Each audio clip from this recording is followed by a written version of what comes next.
Haleluya, selamat pagi semuanya. Puji nama Tuhan.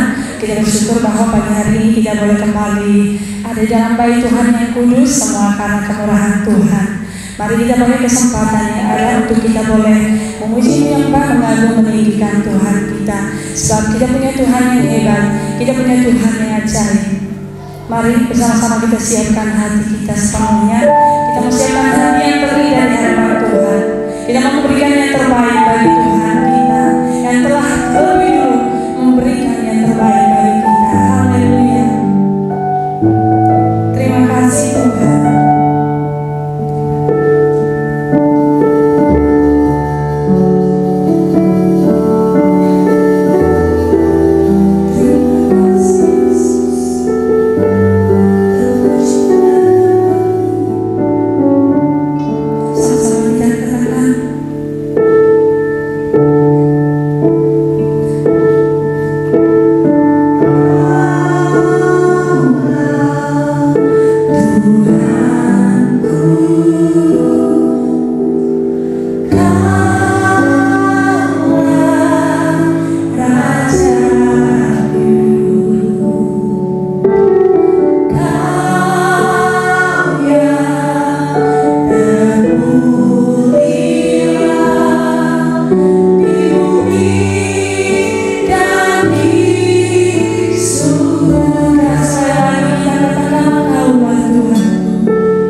berlibur di hadapan Tuhan, karena Tuhan teramat baik di dalam kehidupan kami.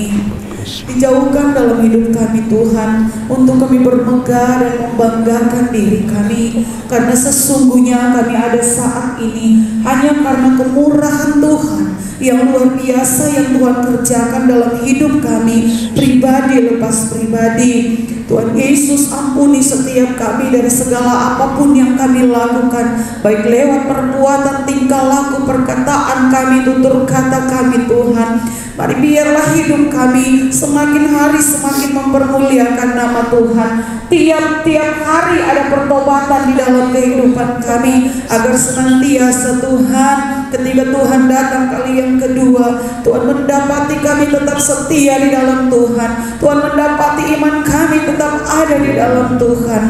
Terima kasih Bapa yang baik. Terima kasih Tuhan Yesus untuk waktu yang Tuhan perkenankan dalam hidup kami. Kami ada di rumah Tuhan untuk kami memuji, menyembah dan mengagungkan Tuhan.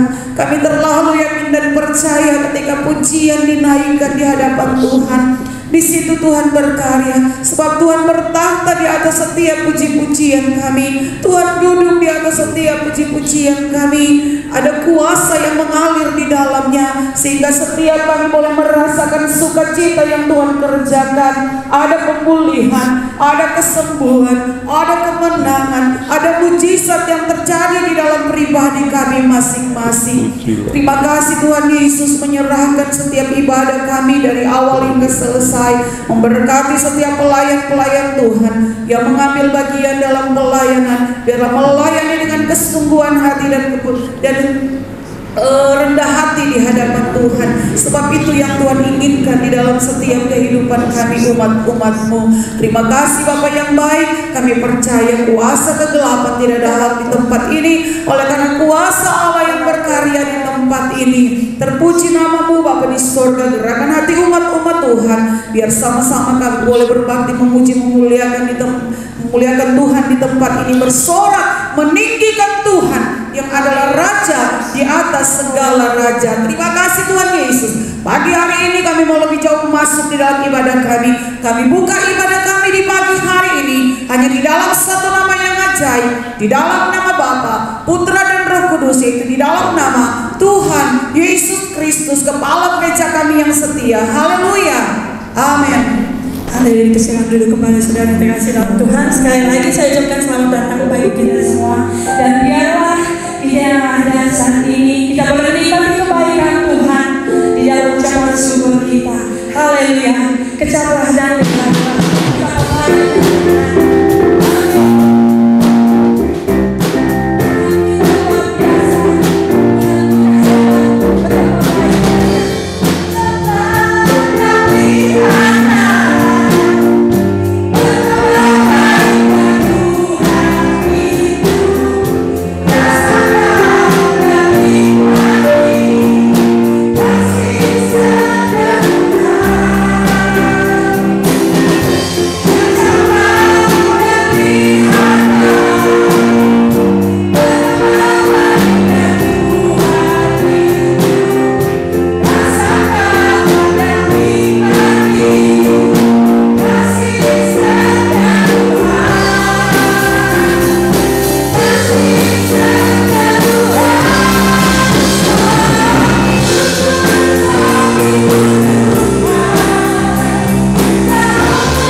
sekali lagi bersukacita di dalam Tuhan. Kita mau terbang tinggi di dalam Tuhan.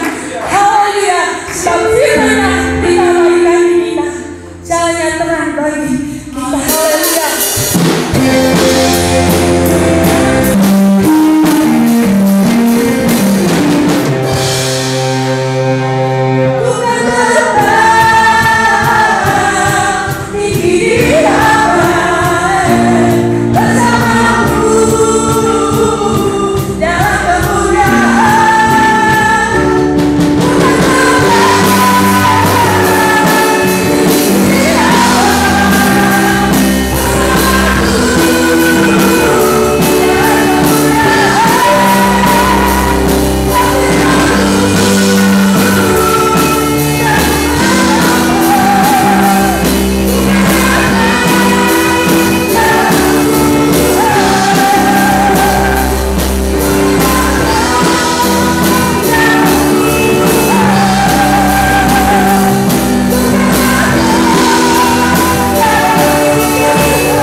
Haleluya. Selanjutnya saya beri kesempatan mungkin di antara kita rindu menyaksikan kemuliaan Tuhan di dalam pujian.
kebenaran firman Tuhan.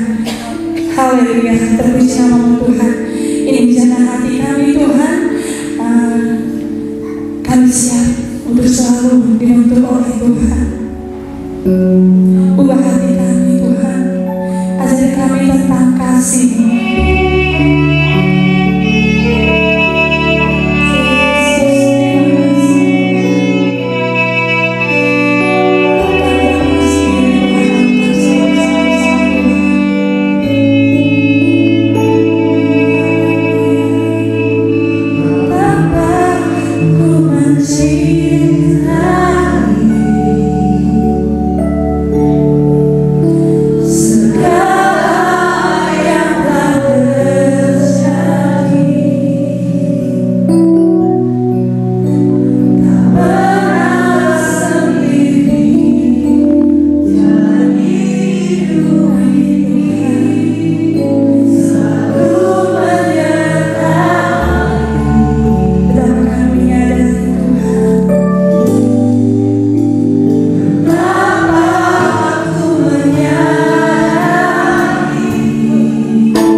Kami Tuhan, bahwa kami mengerti dan memahami serta dapat melakukan apa yang Tuhan ingin lihat untuk kami lakukan.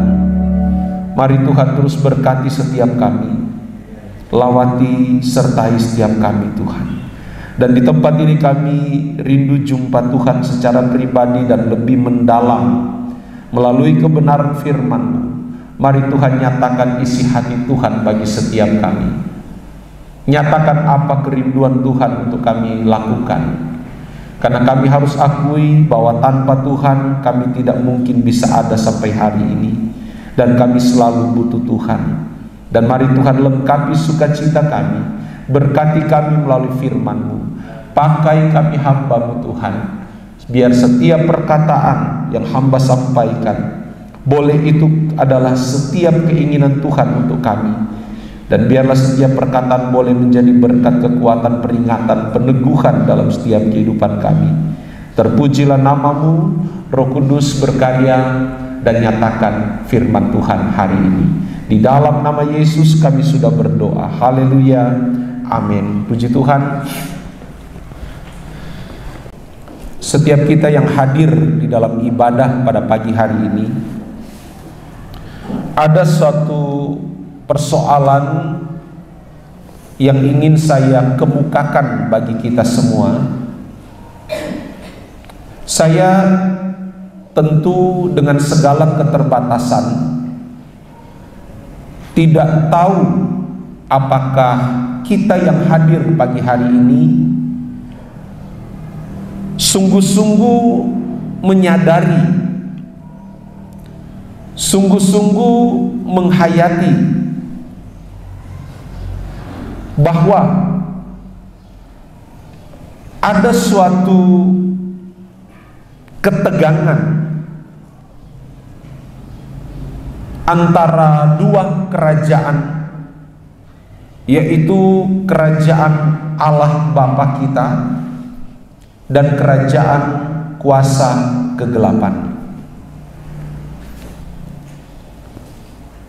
Di luar sana sangat sedikit orang yang menghayati ini. sangat jarang sekali orang Kristen mempersoalkan keadaan ini. Bahkan mungkin hampir-hampir tidak ada orang Kristen yang sungguh-sungguh serius menyadari, menghayati, memahami bahwa ketegangan antara kerajaan Allah dan kerajaan kegelapan itu sudah berlangsung berabad-abad, bahkan sudah sangat lama sekali. Apakah pernah kita mempersoalkan hal ini? Apakah saudara yang hadir pada pagi hari ini pernah suatu waktu, suatu sore misalnya, sungguh-sungguh sedang memikirkan atau sedang menghayati, sedang mempersoalkan ketegangan yang terjadi antara kerajaan Allah dan kerajaan kegelapan? Bapak Ibu jemaat yang diberkati Tuhan, kenapa pagi hari ini saya coba untuk mempersoalkan hal ini? Karena alasannya simpel, alasannya sederhana. Sejak manusia jatuh di dalam dosa, dalam kitab Kejadian pasal 3 ayatnya yang ke-15, Alkitab katakan demikian, Aku akan mengadakan permusuhan antara engkau dan perempuan ini, antara keturunanmu dan keturunannya. Keturunannya akan meremukkan kepalamu dan engkau akan meremukkan tumitnya. Inilah alasan kenapa kita hari demi hari orang Kristen seharusnya menghayati hal ini. Seharusnya dari setiap waktu perjalanan hidup kita, mungkin selepas kita beraktivitas di rumah, kita mempersoalkan keadaan ini, bahwa ketegangan antara dua kekuatan itu sedang terjadi hari-hari ini.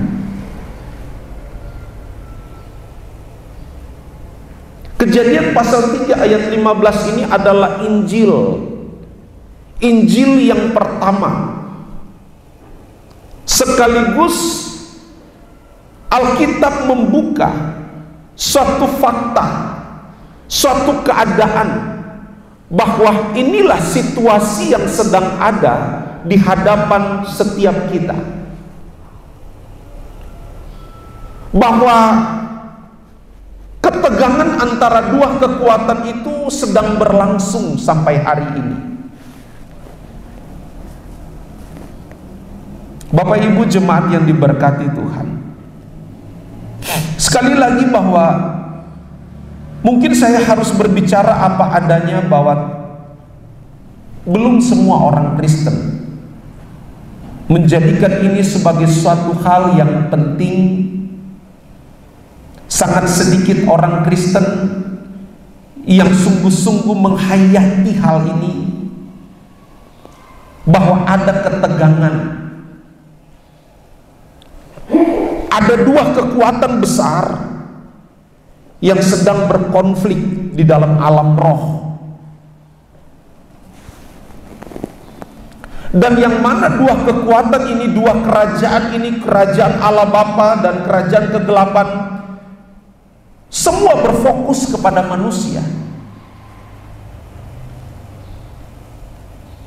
Tujuan kuasa Allah, tujuan kerajaan Bapa adalah menyelamatkan setiap kita, mencurahkan anugerah, memberkati dan memberikan yang terbaik dalam kehidupan manusia.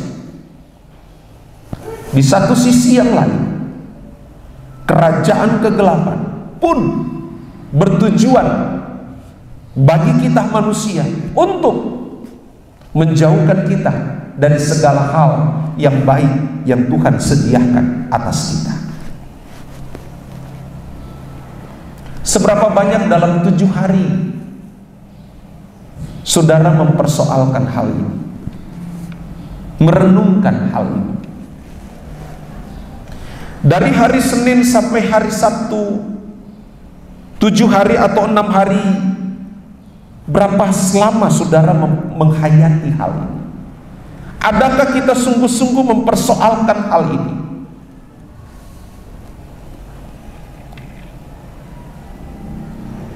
Karena sekali lagi, tidak semua orang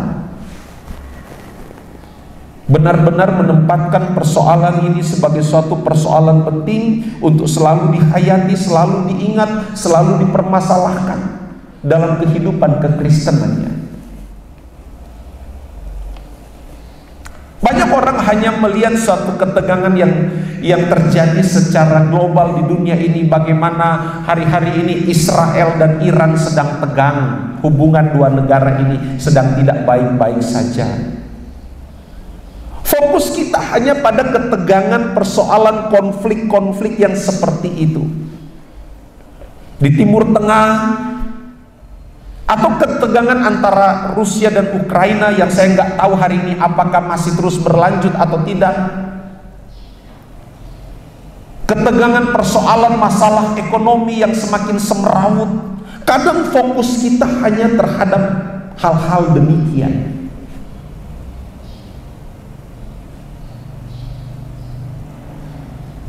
Bapak Ibu jemaat yang diberkati Tuhan, hari ini saya mau mengajak kita untuk menjadikan poin ini sebagai suatu hal yang besar dalam kekristenan kita. Untuk hari demi hari, luangkan waktu dan perhatian saudara untuk selalu merenungkan hal tersebut, yaitu sejak kejatuhan manusia. Dalam Kejadian pasal 3 ayat 15, Alkitab sudah katakan, Allah sendiri berfirman, aku akan mengadakan permusuhan antara engkau dan perempuan ini. Yang dimaksud engkau di sini adalah kuasa kegelapan, dan perempuan di sini dimaksudkan adalah Hawa dan keturunannya kemudian. Bapak Ibu jemaat yang diberkati Tuhan, Lukas pasal 4 ayat 13, Alkitab katakan demikian. Sesudah iblis mengakhiri semua pencobaan itu, ia mundur daripada Yesus dan menunggu waktu yang baik. Waktu yang baik ini artinya apa? Waktu yang baik dari sisi iblis untuk menjatuhkan manusia. Sekali lagi, dari ayat ini ada suatu pesan bahwa konflik antara dua kekuatan itu belum berakhir di zaman Yesus.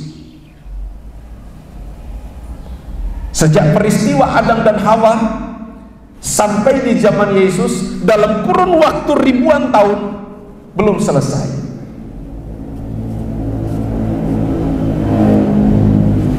Satu Petrus 5 ayat 8, Alkitab katakan seperti ini, sadarlah dan berjaga-jagalah, lawanmu si iblis berjalan keliling sama seperti singa yang mengaum-ngaum dan mencari orang yang dapat ditelannya. Kembali setelah Yesus naik ke sorga, masuk ke zaman para rasul, hal ini pun belum selesai, yaitu ada ketegangan, ada konflik antara dua kekuatan di dunia ini yang terjadi di alam roh belum selesai.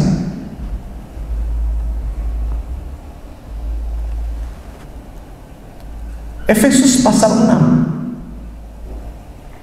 ayat 12. Alkitab katakan apa? Karena perjuangan kita bukanlah melawan darah dan daging, tapi melawan pemerintah-pemerintah, melawan penguasa-penguasa, melawan penghulu-penghulu dunia yang gelap ini, melawan roh-roh jahat di udara. Belum selesai. Ketegangan ini belum selesai sampai waktu ayat ini ditulis oleh Paulus kepada jemaat di Efesus. Apakah sudah berakhir? Kita lihat Wahyu pasal 20. Alkitab katakan demikian.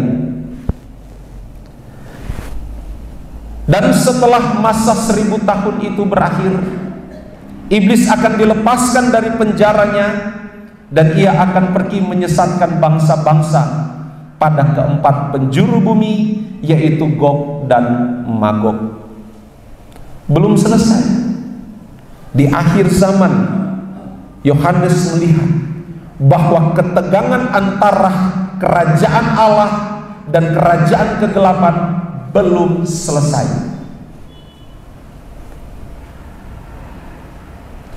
Wahyu pasal 20 tadi, saya lompat ayatnya yang ke-10. Kapan itu selesai? Ayat 10 katakan begini. Dan iblis menyesatkan mereka, dilempar, dan iblis yang menyesatkan mereka dilemparkan ke dalam lautan api dan belerang, yaitu tempat binatang dan nabi palsu itu, dan mereka disiksa siang malam sampai selama-lamanya. Inilah akhir dari ketegangan antara kerajaan Allah dan kerajaan kegelapan, yang mana Yohanes katakan bahwa yang nanti akan menang atas segala ketegangan ini adalah kerajaan Allah dan Bapa kita di dalam Kristus Yesus, Tuhan dan Juru Selamat kita. Artinya apa?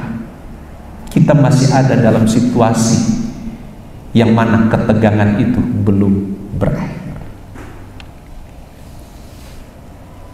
Belum berakhir. Apa yang saya mau tekankan, apa yang saya mau persoalkan untuk kita perhatikan, bahwa kita hidup di masa ketegangan itu, di mana dua kekuatan ini sedang beradu, sedang melakukan segala bagiannya untuk mewujudkan segala visi misi dari kerajaan Allah dan kerajaan kegelapan. Di mana kerajaan Allah memiliki visi misi untuk supaya manusia diselamatkan, sebaliknya kerajaan kegelapan punya satu tujuan untuk manusia itu binasa selama-lamanya. Dan semua ini terfokus dalam setiap kehidupan saudara dan saya. Bapak Ibu, masalahnya begini. Mengapa banyak orang tidak mengerti akan hal ini? Mengapa masih banyak orang Kristen tidak benar-benar menghayati keadaan ini? Apa penyebabnya? Persoalannya di mana? Apakah kurang pemberitaan tentang hal ini melalui mimbar-mimbar gereja?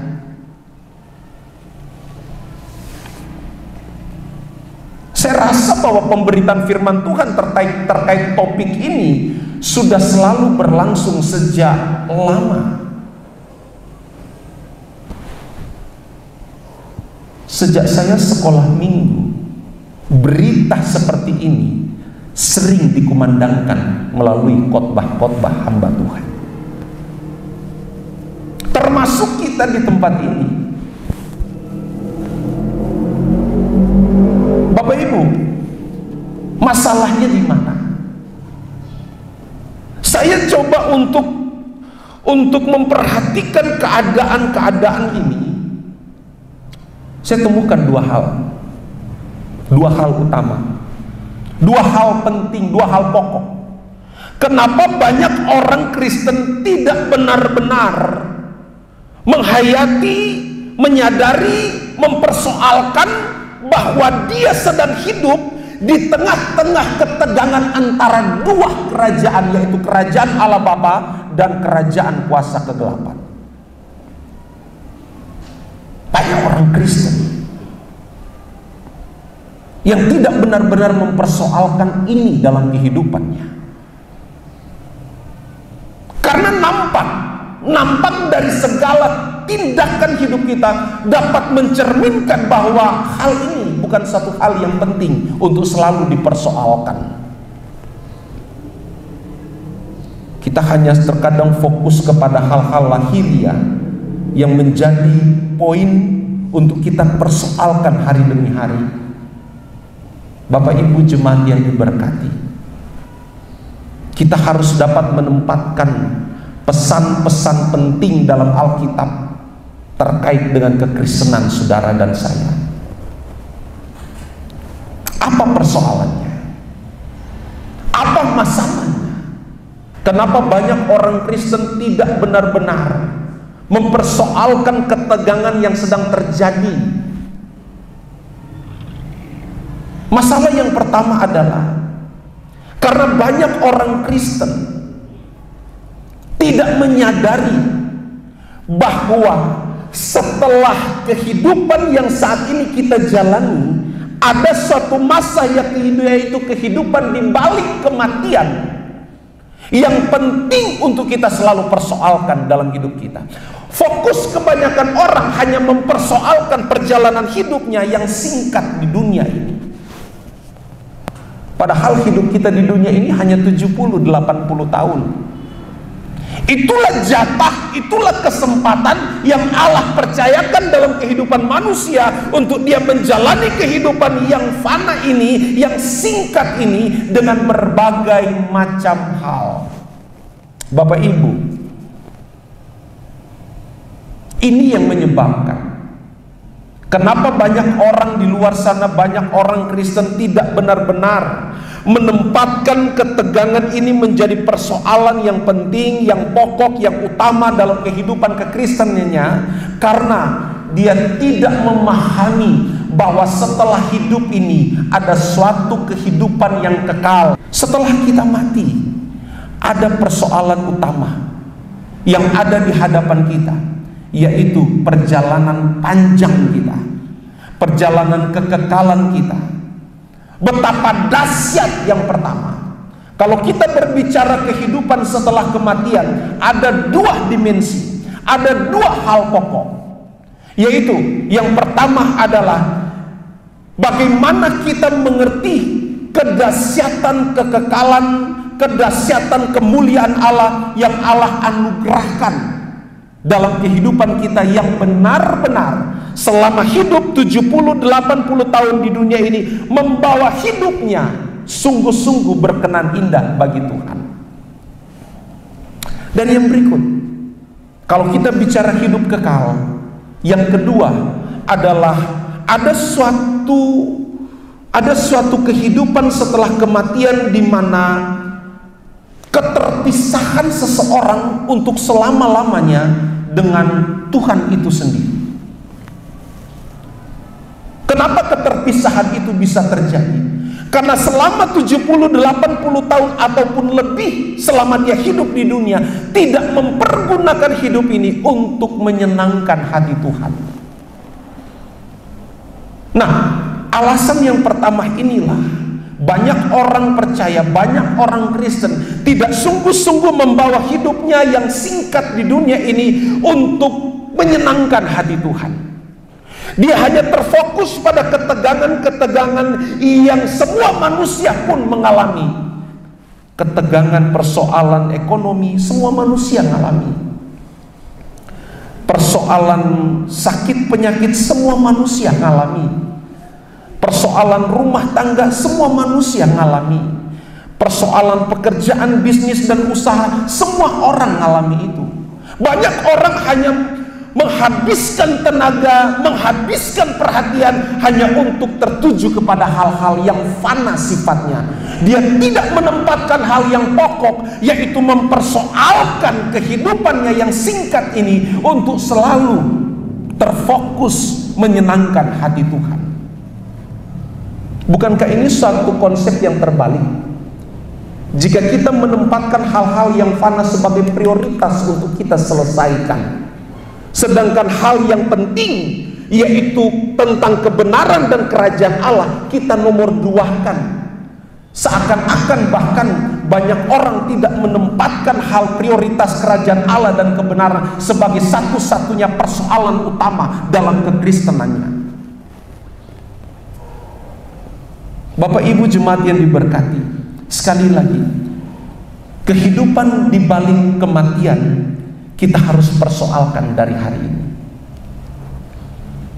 Karena setelah kita mengakhiri hidup yang singkat di dunia ini, tidak ada lagi kesempatan untuk kita dipulihkan. Artinya, segala sesuatu yang kita kerjakan selama kita di dunia, setelah kita mati, kita nanti akan pertanggungjawabkan itu di hadapan Tuhan. Tidak ada lagi pemulihan, tidak ada lagi kesempatan untuk dibaharui ketika kita setelah selesai menjalani hidup kita yang singkat ini di dunia. Nah, pemulihan itu hanya dapat terjadi ketika kita masih hidup di dunia ini. Itu sebabnya pertobatan tidak hanya setahun sekali, tapi pertobatan selalu terjadi, harus selalu terjadi dalam setiap kehidupan kita hari demi hari. Pertobatan tidak hanya tunggu ketika kita benar-benar menghadapi suatu problem, masalah, kita jatuh dalam suatu dosa yang besar, terus kita datang minta ampun sama Tuhan. Tanpa kita sadar, setiap saat kita bisa saja tergelincir melakukan suatu hal yang tidak berkenan bagi Tuhan, baik melalui perkataan, melalui pikiran, dan tindakan kita. Bapak Ibu jemaat yang diberkati Tuhan, mari kita sadari bahwa kita sedang hidup di dalam suatu dimensi, di dalam suatu masa di mana ketegangan antara kedua kerajaan ini masih berlangsung sampai hari ini, dan kita hidup di dalamnya. Nah, bagaimana mengatasi ini? Bagaimana supaya kita berfokus untuk memahami hal ini, bahwa hal ini adalah suatu hal yang pokok penting dalam kekristenan kita. Kalau boleh, setiap waktu, dalam segala aktivitas, dalam segala kesibukan kita, di sela-sela kita melakukan pekerjaan kita, kita pun selalu mempersoalkan hal ini. Bapak Ibu jemaat yang diberkati Tuhan, Alkitab katakan begini dalam Roma pasal 8 ayat 18. Roma 8 ayat 18.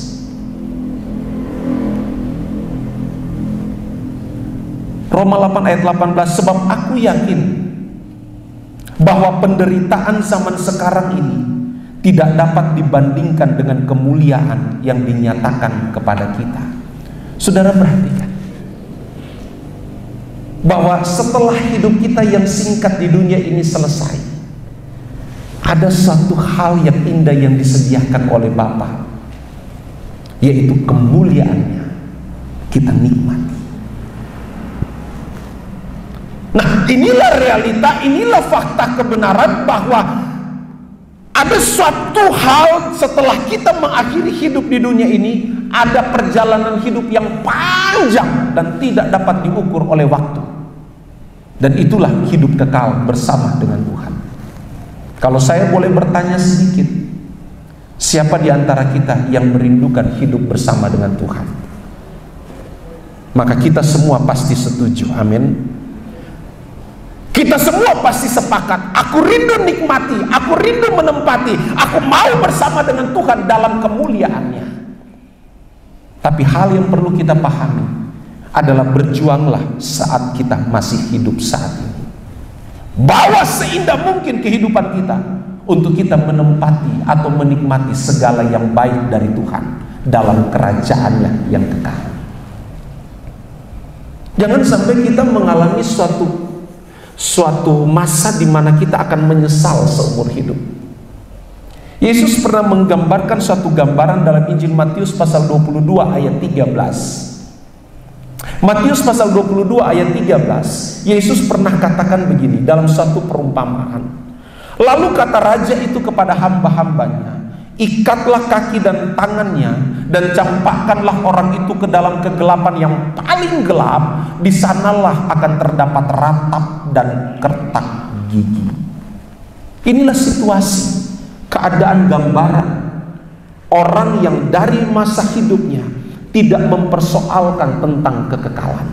Dia hanya berfokus kepada hal-hal yang sifatnya fana di dunia ini. Bahkan mungkin sama sekali tidak menghiraukan apa yang Tuhan sedang siapkan dalam kekekalan. Yesus gambarkan bahwa orang tersebut akan dilemparkan ke dalam kegelapan yang paling gelap, dan di sana hanya terdapat ratap dan kertak gigi untuk selama-lamanya. Tidak berkesudahan. Sekali lagi, kita sedang hidup di masa ketegangan dua kerajaan, Bapa dan kerajaan kegelapan, di mana kerajaan Bapa memiliki suatu tujuan, yaitu menyelamatkan setiap kita dari maut. Kegelapan pun bertujuan untuk menjauhkan kita dari hadirat Allah. Saudara mau pilih yang mana? Semua kembali kepada pilihan kita masing-masing.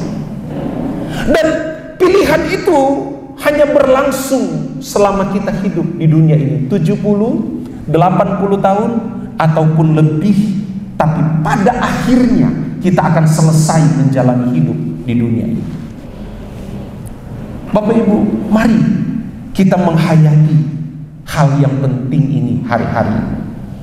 Betapa dahsyat kehidupan setelah kematian, itu yang harus kita persoalkan, agar supaya kita dapat menyadari dan kita selalu menghayati betapa dahsyat kehidupan kita yang ada di dalam Tuhan, yaitu Tuhan menyediakan segala hal yang baik dalam kehidupan kita. Bapak Ibu jemaat yang diberkati Tuhan, berikut persoalannya. Kenapa banyak orang tidak memahami bahwa dia sedang hidup di masa ketegangan antara dua kekuatan, yaitu kekuatan Allah Bapa dalam kerajaannya dan kekuatan kegelapan dengan segala manuvernya. Kenapa banyak orang tidak menyadari ini? Kenapa banyak orang tidak mempersoalkan ini? Karena alasannya yang kedua, orang tersebut tidak menghargai bahwa jiwanya itu sangat berharga di hadapan Tuhan.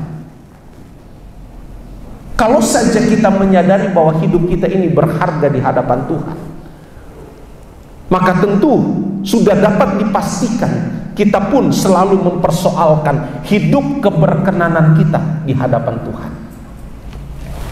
Ciri orang yang tidak menghargai, ciri orang yang tidak menganggap bahwa Tuhan itu ada, nampak dari sikap hidupnya hari demi hari.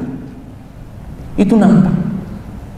Salah satunya tidak menghargai, tidak memahami bahwa hidupnya itu berharga di hadapan Tuhan. Berapa nilai, berapa harga hidup kita di hadapan Tuhan? Menurut saudara, berapa harga nilai jiwa kita di hadapan Tuhan?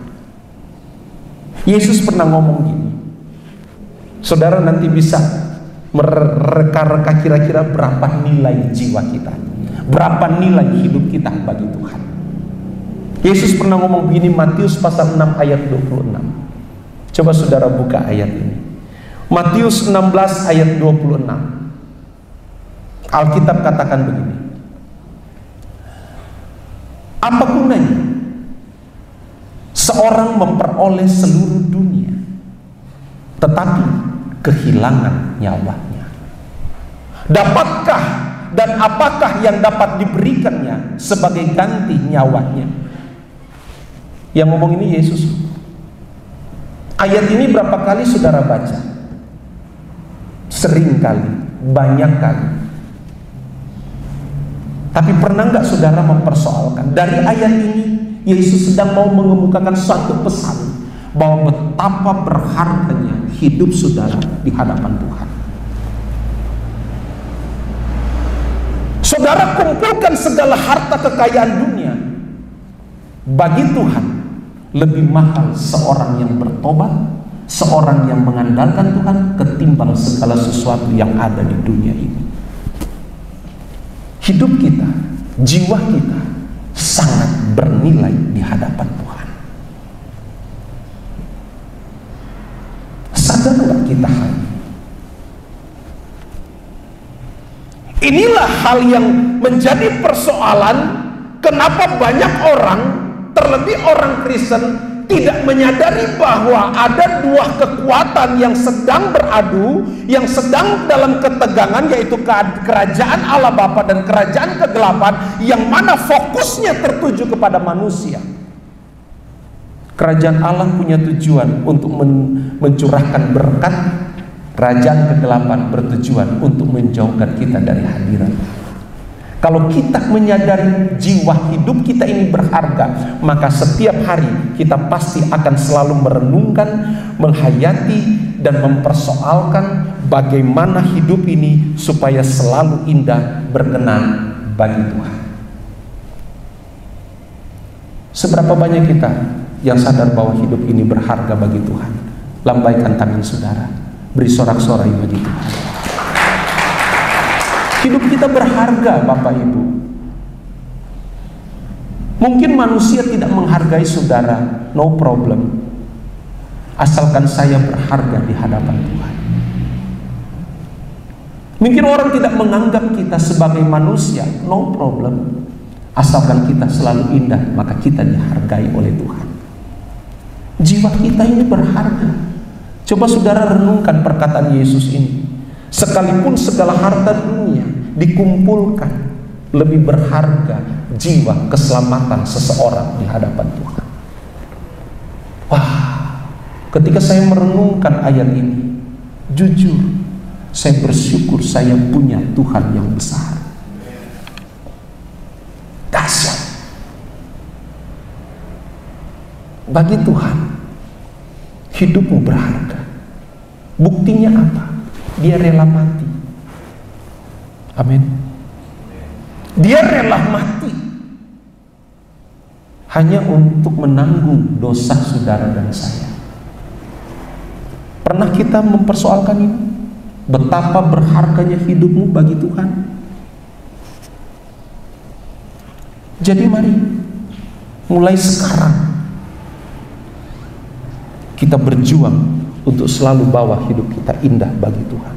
Jangan rusakkan lagi hidup kita. Jangan kita tidak menganggap bahwa hidup ini penting atau berharga bagi Tuhan. Apa sih ciri orang yang menghargai? Atau apa ciri bahwa orang itu sadar bahwa hidupnya berharga di hadapan Tuhan? Mari kita persoalkan. Adakah ciri-ciri ini ada dalam hidup kita?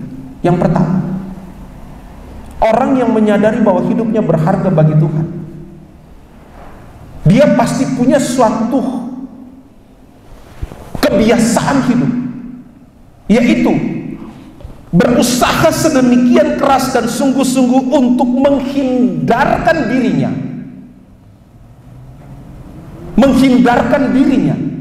masuk dalam segala hal yang tidak berkenan bagi Tuhan. Ini ciri, ini warna, ini tanda. Apakah dalam diri kita, apakah hari ini kita sadar bahwa hidup kita itu berharga bagi Tuhan? Ciri orang yang menyadari hal ini, dia akan berupaya sekeras mungkin untuk selalu menghindarkan dirinya jangan sampai terjebak atau melakukan hal-hal yang tidak berkenan bagi Tuhan. Ini ciri, ini warna. Kalau kita tidak punya upaya hal ini, kita tidak punya ciri ini, saya dapat pastikan bahwa kita tidak menganggap bahwa kita ini bernilai, berharga di hadapan Tuhan. Orang yang menyadari bahwa hidupnya itu berharga akan berupaya dengan segiat mungkin, sekeras mungkin untuk menghindarkan hidupnya jangan sampai masuk dalam api kekal neraka. Itu ciri. Adakah ciri ini dalam kehidupan kita? Orang yang menyadari bahwa nilai dirinya, nilai jiwanya itu sangat berharga bagi Tuhan, ciri yang berikut menurut saya, sejak di dunia ini orang tersebut sudah menjaga hidupnya, jasmaninya, tubuhnya sehat untuk hidup menyenangkan hati Tuhan. Bapak Ibu, mari kita persoalkan ini. Nah, ciri-ciri yang saya kemukakan tadi, itulah yang Yesus gambarkan dalam suatu pernyataannya dalam Injil Matius pasal 6 ayat 20. Yesus pernah mengatakan begini, kumpulkanlah harta di sorga. Amin. Artinya kita mengumpulkan harta di sorga adalah salah satunya adalah bagaimana kita selama kita di bumi berupaya untuk bahwa hidup kita sedemikian indah, layak berkenan indah bagi Tuhan. Kita sedang mengumpulkan harta kita di sorga, yaitu hari demi hari kita hidup menyenangkan hati Tuhan selama kita ada di sini. Bapak Ibu jemaat yang diberkati, betapa berharganya jiwa saudara, betapa berharganya hidup saudara dan saya di hadapan Tuhan. Yesus pernah menangis, bersedih ketika dalam Lukas pasalnya yang ke-19 ayat 41 dan 42. Yesus, Alkitab katakan, dan ketika Yesus telah dekat dan melihat kota itu, yang dimaksud adalah Yerusalem, ia menangisinya. Katanya, wahai betapa baiknya jika pada hari ini juga engkau mengerti apa yang perlu untuk damai sejahteramu, tapi sekarang hal itu tersembunyi bagi matamu.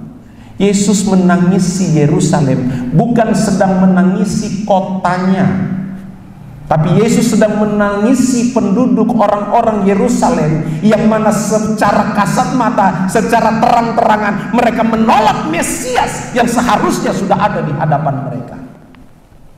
Mereka lebih berfokus kepada hal-hal yang sifatnya fana, kepada hal-hal yang sifatnya sementara. Mereka tidak menyadari bahwa Mesias sesungguhnya sudah ada di tengah-tengah mereka, tapi mereka menolak itu semua. Ketika Yesus keluar dari kota Yerusalem, dia memandang jauh kota Yerusalem, menangisi, bersedih karena orang Yerusalem bukan soal kotanya, tapi orang yang ada di dalamnya tidak pekah dengan apa yang sudah menjadi rencana Allah atas mereka. Di sini ada suatu pesan bahwa kembali betapa berharga dan bernilai tinggi jiwa hidup saudara di hadapan Tuhan. Kalau demikian berharganya kehidupan kita di hadapan Tuhan, kenapa kita sendiri tidak menghargai itu? Kenapa kita sendiri tidak menyadari hal ini? Dengan tidak berjuang, tidak berupaya untuk bawa hidup ini, yang minggu lalu saya katakan bahwa hidup kita ini nanti kita akan kembalikan lagi kepada yang punya hidup dalam keadaan utuh, baik dan tidak bercacat celah. Kita hanya diberi hak guna. Hidup kita ini bukan hak kita, bukan milik kita. Hidup saudara dan saya ini hanya diberi hak pakai, hak guna oleh Tuhan. Kenapa? Karena kita bukan barang milik kita sendiri, kita sudah ditebus jadi kepunyaan Tuhan sendiri.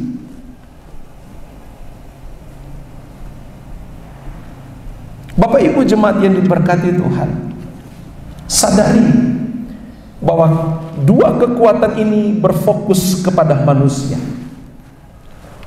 Fokus kerajaan Allah Bapa kita, yaitu mencurahkan berkat dan kasih karunia serta kebaikan dan rahmat anugerah. Fokus kuasa kegelapan bagi manusia yaitu menjauhkan manusia dari hadirat Allah. Ingat, dua kekuatan ini berfokus kepada kita. Tinggal bagaimana kita menempatkan diri kita, membawa hidup kita untuk kita mau pilih ikut kekuatan yang mana.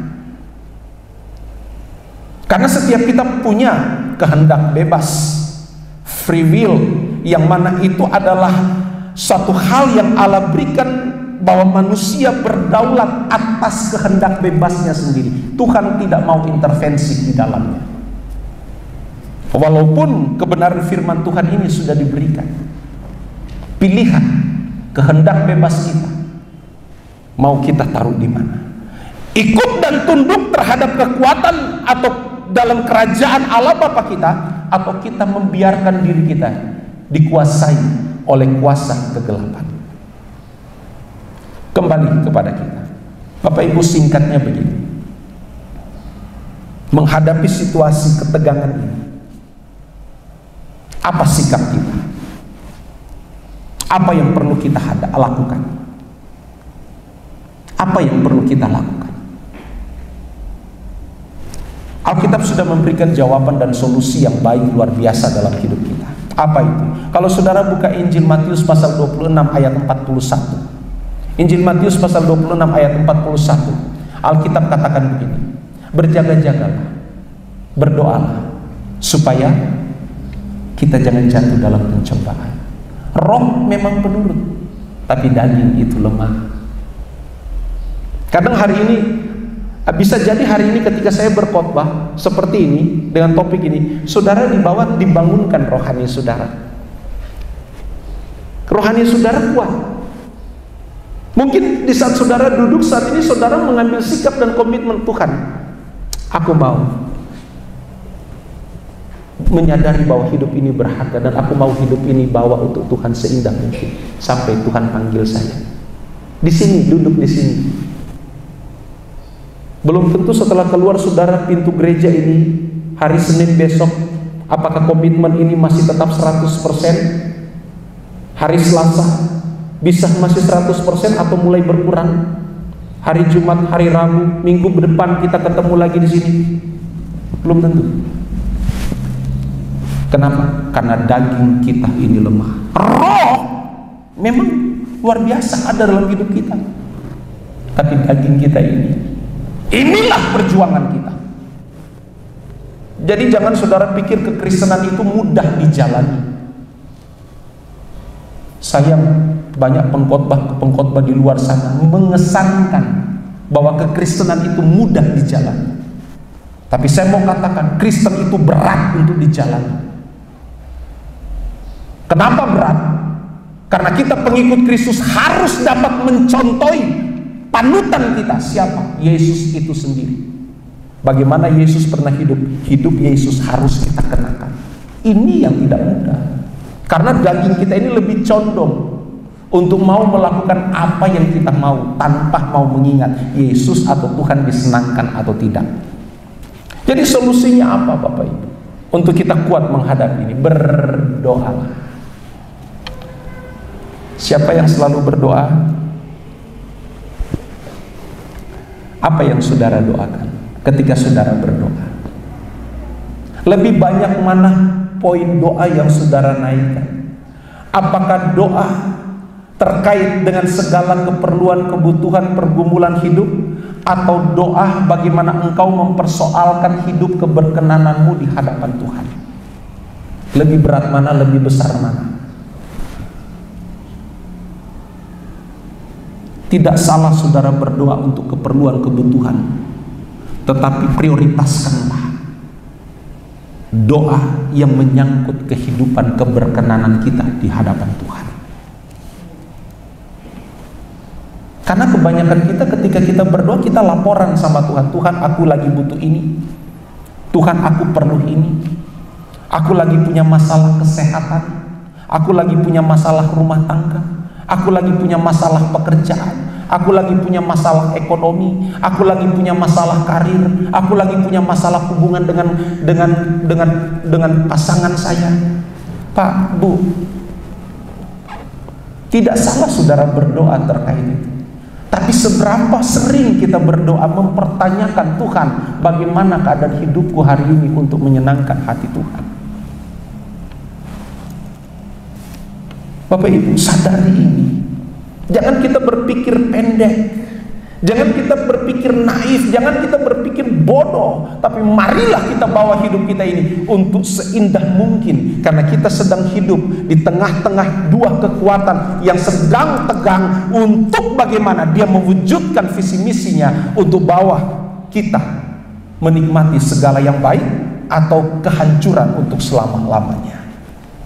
Makanya Alkitab katakan dalam doa Bapa kami, Yesus ngajar begini dalam Matius pasal 6 ayat 13.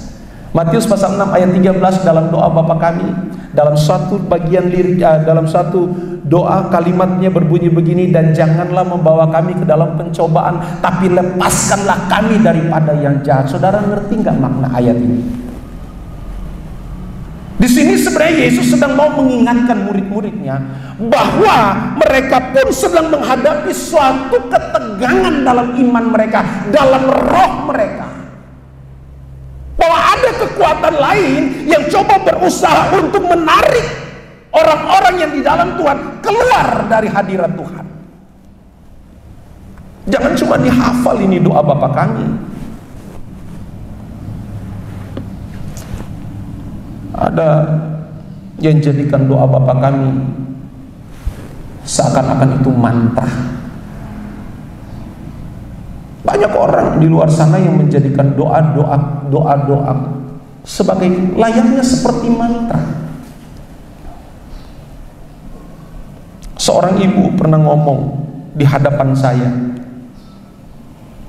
"Puji Tuhan, Pak Pendeta, waktu saya pulang dari Ruteng menuju rumah saya hampir disambar truk.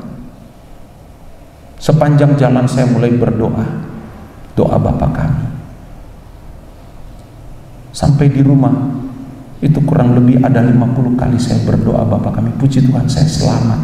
Apa maksudnya coba? Tidak menempatkan konteks doa secara benar. Bukan doa Bapa kaminya yang salah, tapi banyak orang Kristen tidak memahami makna sebuah doa. Doa itu bukan hanya sekedar permintaan, permohonan, tapi doa itu lebih dari permintaan dan permohonan atau dialog. Doa lebih kepada relasi kita dengan Tuhan. Orang Kristen yang tidak membangun relasi yang baik dengan Tuhan, doanya selalu tertuju kepada fokusnya untuk keperluan, kebutuhan. Tapi orang yang membangun relasi dengan Tuhan secara baik, dia akan menggunakan doa itu untuk lebih bertanya, Tuhan, apa yang harus aku buat hari ini untuk menyenangkan hati Tuhan? Tuhan, aku hari ini mau kerja, biarlah kerjaanku ini menyenangkan hati Tuhan. Tuhan, aku mau jalan, aku mau tugas, biarlah perjalanan yang saya lakukan setiap langkah, aku hidup menyenangkan hati Tuhan. Dari doa nampak hubungan kita dengan Tuhan itu seperti apa. Oke, terakhir, kita sedang hidup di masa dua ketegangan kekuatan, dua kerajaan. Kerajaan Allah Bapa dan kerajaan kegelapan. Dua kekuatan ini berfokus kepada manusia. Visi misi tujuan dari kuasa atau kerajaan Allah Bapa yaitu menyelamatkan kita. Sebaliknya, tujuan kerajaan kegelapan menjauhkan kita dari hadirat Tuhan. Saudara mau tunduk di mana? Saudara mau bawa hidup saudara kemana? Kembali pilihannya ada di tangan kita masing-masing. Dan berdoalah, setiap saat berdoalah yang benar di hadapan Tuhan, agar supaya kita kuat, roh kita benar-benar dibangun, roh kita benar-benar mampu menghadapi segala hal yang ada, dan daging kita tekan sedemikian mungkin untuk kita bawa menyenangkan hati Tuhan. Bapak Ibu jemaat yang diberkati Tuhan, saya tidak tahu apa yang menjadi pergumulan saudara hari ini, tapi cobalah Saudara sudah mendengar firman Tuhan hari ini. Cobalah mulai dari hari ini. Setiap hari sebelum saudara beraktivitas atau sedang beraktivitas pun, memperkarakan perkara ini. Bahwa kita sedang hidup dalam dimensi dua kekuatan sedang bekerja di dunia ini. Yang satu yaitu kerajaan Allah Bapa mengkehendaki, menginginkan agar kita manusia menikmati kebaikannya di dalam kerajaannya, sedangkan di satu sisi kekuatan kegelapan berupaya untuk menjauhkan kita dari hadirat Tuhan. Inilah perjuangan kita, dan perjuangan ini tidak mudah. Tapi tidak mudah bukan berarti tidak mampu. Kita yang berserah, Alkitab katakan tidak ada yang mustahil bagi Allah. Semua Tuhan dapat kerjakan. Saudara mau berjuang bersama saya yang rindu bersorak-sorai bagi Tuhan? Saudara boleh tutup Alkitab saudara malam hari ini. Mari kita terus berjuang, bawa hidup kita seindah mungkin, berkenan indah bagi Tuhan.